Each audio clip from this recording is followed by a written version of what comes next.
Hi, I'm Deborah Lamore, an Intuitive Minister. I thought I'd share something with you today. I've just come back from network meeting with two people, which was really interesting actually.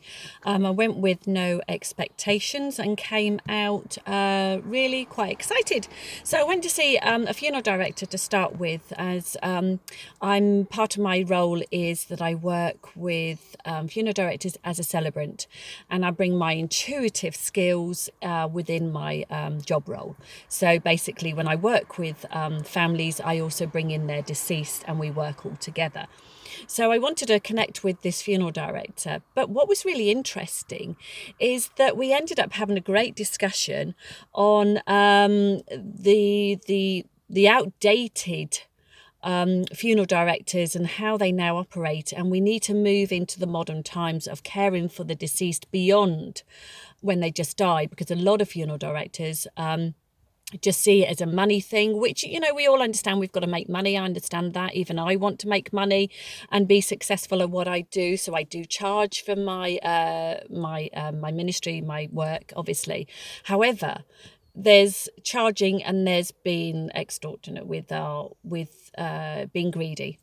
So anyway, I had a great discussion with this funeral director, and we talked about how things are changing and how we need to care for the loved one beyond death. And he was particularly really, really lovely. His name is Steve Nimmo, and he works for Chester Pierce. That's his company, and he works all over. He'll go to America, go to Australia. If the need is called for, he'll just take his little bag and off he goes to arrange funerals. And he's absolutely superb at what he does.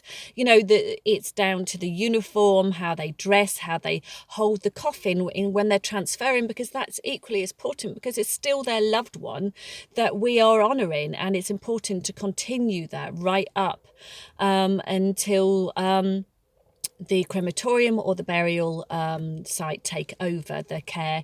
And for me, then I go back and I see my families and I offer them support beyond the funeral. So that's my gift beyond beyond the funeral services. So it was a great conversation. So I'm going to go back to him, and I'm going to create a podcast or another interview for you guys to watch and to listen to about the modernising funeral directing and caring for our deceased in a more loving, compassionate way. And it's not just business. I had a great afternoon. So talk to you again, and talk to you again. Bye.